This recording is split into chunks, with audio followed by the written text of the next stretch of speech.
Well, hello, my watch family.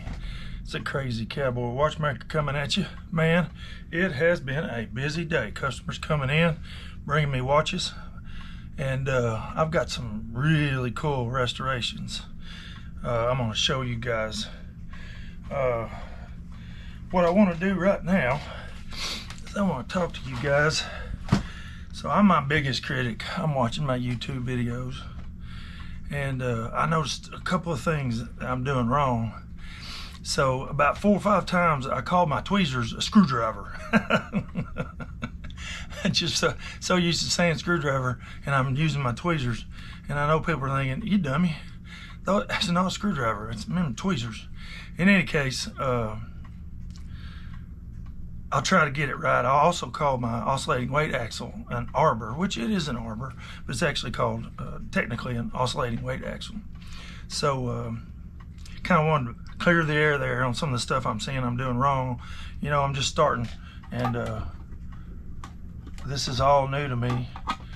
And I tell you what, I think I'll get more relaxed. And the other thing is, since I've had pneumonia, and I think they said I had COVID. I didn't get tested, but I lost my voice, and that's kind of happening a lot with these people that are testing positive for COVID. They lose their voice. Yeah, a couple weeks in bed, lost your voice, whisper for a week, feel like crap. But last week I've been exercising in the backyard, doing my military exercises.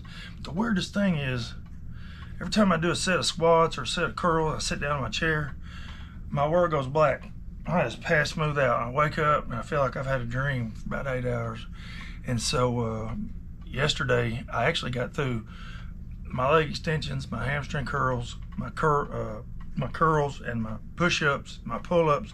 I did squats last, and I did 1 set of squats, and I woke up in the grass. I passed smooth out. And so man, I tell you what, if you get this stuff and you're down like that, it takes its toll on you. I'm getting my strength back, and I will recover. So you guys are going to get to experience my weight loss. I'm going to drop 40 pounds. So I'm eating eggs and meat and avocados and blueberries. Very strict diet. Taking a whole bunch of supplements. And I'm going to drop my gut and get my 6-pack back. I'm almost 60. I'm 57. Actually, I'll be 58 in a month, into August.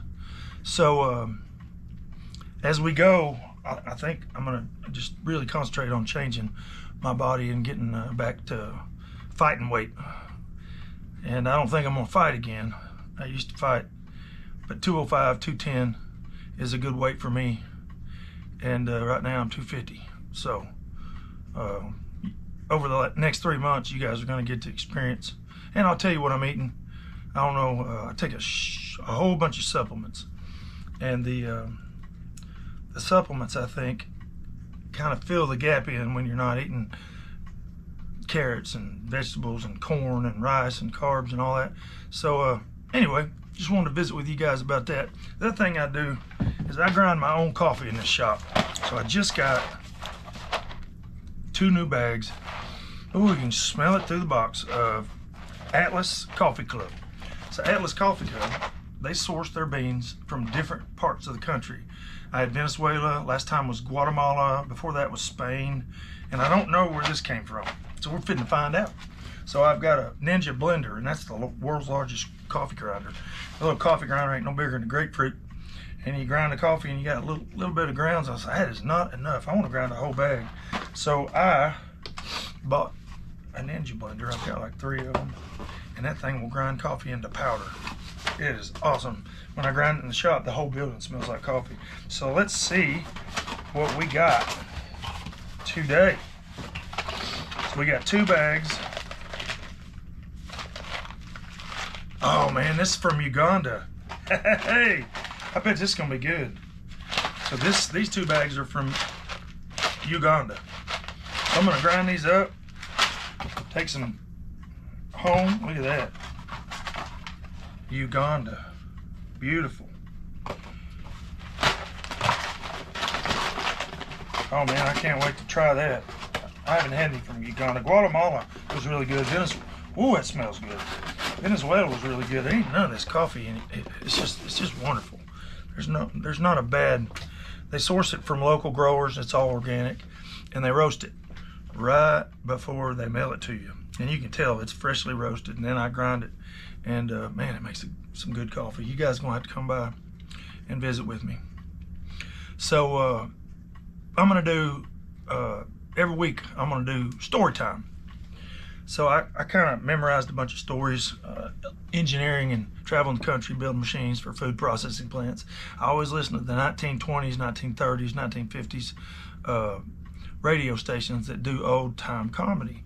And being in my car as much as I was, I pretty much got these daggone stories memorized. So I'm gonna tell you a story today, and all these stories, they've got a punchline. So over in Africa, we have got a lot of suburban housing that's being built real close to the Serengeti and the place where all the animals are. And so they're encroaching on the animals' territory. Well, in this suburban neighborhood, I mean, everybody's got nice backyards and fences, and it looks, you know, really homey and really quiet and just great neighborhoods. But the animals do sometimes come into the neighborhood because that was their territory. So this lady's getting her coffee and looked out the kitchen window one morning, and there's a big giant hairy gorilla in her tree in the backyard. She hollers and screams. The husband comes running. He said, what? She goes, there's a gorilla in the tree right there. And he said, oh, no way. And he looked at her, he said, oh my God, what are we gonna do? She said, call a tree service. He said, a tree service? They're not gonna be able to get a gorilla out of the tree. She goes, well, you got any other ideas? And he says, well, actually, no, I don't. So they called the tree service, said, hey, I know this is a weird deal, and you probably don't do this, but we have a gorilla, a big one. He's in the backyard. He's in our tree. Guy says, oh yeah, we got a guy that handles that. We do that all the time. He said, really? He said, yeah, I'll tell him. He'll be there in about 15 minutes. The guy goes out, waits on him. Here comes this big flatbed truck. Got a big dog on the back, tiger stripe, about 200 pound, 170 pound tiger stripe pit bull. You could call him Brendel. And he pulls up, big cloud of dust, and this big man gets out. He's wearing suspenders, and he is hairy. Shoulders are just hair just all over the chest. Big burly beard, just rough looking. He's about 6'7". And the guy was like, oh my God, that could, yeah, he could be a twin brother to that gorilla. And he didn't say that, he thought it. So the guy gets out and he said, you gonna get that gorilla out of that tree? And he goes, yeah, my name's Earl. He said, that's my dog, Lamar. He said, as a team, we're gonna get that gorilla out of the tree. And he goes, oh, how you gonna do that? He said, all right, here's how's it gonna go. So he opens the truck door, pulls out a big, long wooden broom handle, and he picks up a pair of handcuffs. He said, hold this. And then he drags this big double-barrel shotgun out of the truck, puts 2 rounds of double-lock buck in it, cocks it, and he hands it to the guy. He said, here, hold this. He gets up on the back of the truck, and he unhooks Lamar. Lamar jumps down, big sucker, got shoulders this wide and a big old butt. Looked like he's been dragging a tractor tire his whole life. And he gets this winch cable, and he undoes the brake on it, and he pulls the cable all the way out, drags it over, and sets it right under that gorilla. And he attaches the handcuffs with a clip, a big heavy metal clip, to the end of that winch cable. So he walks back over to the young man that owns the house, and the young man's just looking at him. He said, man, I'm confused. He's got a gun, he's got the stick, and the handcuffs he put over on the winch cable. And he said, how's this gonna work? And the old burly man, Earl, says, let me tell you something. He said, Lamar has been trained specifically for this particular job. And Lamar is gonna wait right directly under that gorilla. And I'm gonna get up in the tree and I'm gonna poke that gorilla with a stick. And he's gonna jump down on the ground, and as soon as he hits the ground, Lamar will clamp down on his private parts, his tendermost private parts. The gorilla is gonna scream and grab Lamar's ears. They always do. He said, you're gonna run over her and you're gonna slap him handcuffs on that gorilla, trying to get Lamar off his privates. Now, Lamar's got like 2,400 pounds of pressure in his jaws, big old whopper jaws. And he said he is trained not to let go. Now I'm gonna hit this button on this winch, and we're gonna winch that daggum gorilla back up on the flatbed of that truck. And when the gorilla gets on the flatbed of the truck, Lamar is trained to let go and jump off. So now we got the gorilla handcuffed, he's winched, he's on the back of the truck. I'll take him way out 100 miles, drop him off, all's good. So the guy's standing there. He said, I do have one question. He said, yeah, what's that? He said, well, what's the shotgun for? And the big burly man, Earl, says, well, that is the most important part of this whole operation. The guy says, okay, well, explain it to me. And he said, in the unlikely event that that gorilla knocks me out of the tree, you shoot Lamar. And that is my story for the day. Crazy Cowboy Watchmaker. We're fixing to do some factory finishing on this tag. I've got that lady's Rolex to do, and I got my parts in for the Rolex. So we're gonna be able to put that thing together and get it running perfect. So that is my story for the day. I'm gonna try to do that once a week. I got hundreds. Most of them have a pretty good punchline. If that gorilla knocks me out of the tree, you shoot Lamar. I think that's great. All right, we'll catch y'all on the flip side when we're gonna watch how to refinish these cases and these bands, these bezels, and it's a very delicate, tedious process because this particular watch has got a whole bunch of different directions of satin finish and mirror finish, and so I'll show you how I had to do that. It's been great visiting with you, Crazy Cowboy Watchmaker. Y'all come see me. I got some coffee now. It's the best in the world. 2007. Texoma Parkway, 903-357-7060. Give me a call. You can mail your watches to me, ship at FedEx, insure them for whatever you want. And I got a lot of people mailing me watches. So you got something broke, ain't keeping time, I can fix it. All right. Crazy Cowboy Watchmaker coming at you on Bailey's Rolex Restoration. So we've got everything over here at the buffer. I've got my gloves I'm supposed to be wearing to keep my fingers from getting black. So we're going to redo this case, which is all beat up, and we're going to put the sharp edges right back on this, on these sides. We're going to put the satin finish here in a circle, mirror finish on the edges. Got the back we're going to do. This is all beat up. I don't know if you can see that. We're going to satin finish that corner right here, this edge, this angle, and satin finish in a certain direction. Rolex has a certain direction they want that in reference to the numbers that are on the inside. So you got to make that perfect. So this bezel, it's really dirty. I don't know if you can see in the back of it. Behind the diamonds is black dirt gunk. Of course, I'm gonna fill all that up with rouge, but we're gonna make this little top ring nice and smooth, this outside ring, and the edge of this thing's got satin finish in a circle. We're gonna use my lathe to do that. Of course, the ends are gonna be mirror satin. The band buckle is going to be satin this way. I don't know if you can see all them scratches, but we're going to get all them out. We got to work that metal. You even got dents up here on the edge. So what I did is, this lady had an aftermarket buckle, and the aftermarket buckle did not have the Rolex insignia on it. And so she brought it to me this morning, and she said, I want this band to have the Rolex insignia. So I took that other buckle off, and I braided everything together, got it all nice and tight, and now she's got a band that has the Rolex insignia. So I'm gonna work this thing and I'm gonna make it brand new. Of course, in the links, you've got mirror where the gold is, satin on the top, mirror on the sides, and satin on the bottom. So that is fixing to happen. Now I'm gonna put this thing over here and I'm gonna film what I'm doing, and then we're gonna speed this film up, and I might do a voiceover. I've also got this tag I'm refinishing. This thing is scratched up. Look at that.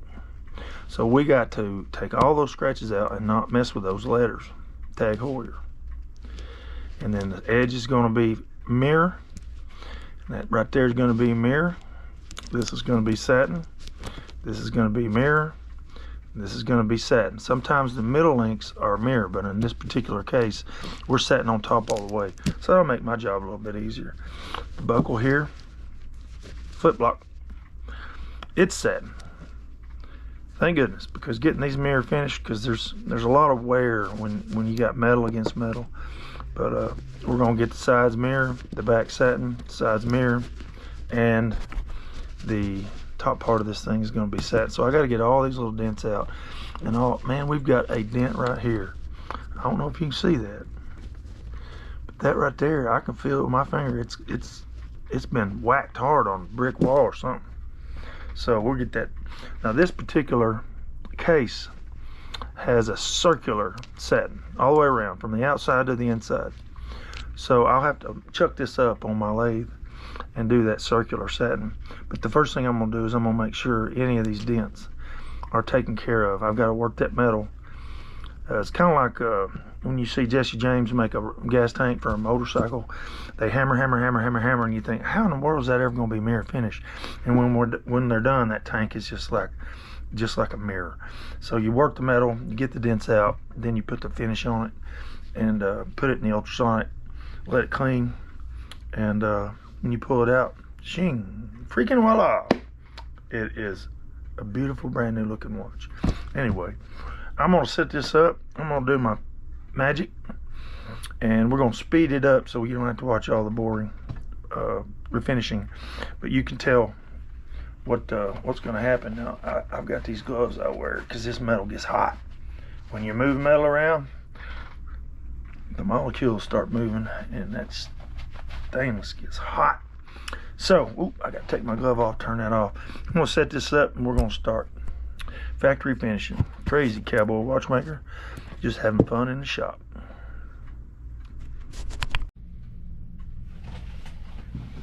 Okay, Crazy Cowboy Watchmaker coming at you. I don't know how much of that filmed, but when I got done, the camera was off.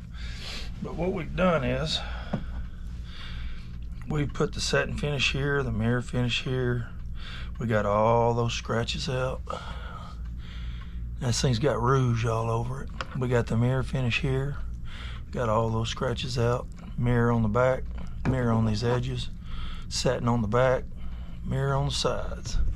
I'm telling you right now, this thing is gonna look beautiful when I get it out of the ultrasonic. So now that was just one side. Now I gotta do this side. I'm not sure how long the video goes when I'm buffing, but maybe y'all saw some of it. It's kind of boring. In any case, things are going pretty good. I'm gonna put this in the ultrasonic, and we're gonna start on this other side, then we're gonna do the back, and then I'm gonna do the ends, the ears. That'll be easy. And when I'm done with that, I will start on that Rolex. By the end of the day, I'll have them both done, I think. I don't even know what time it is. Oh, it's 3:35.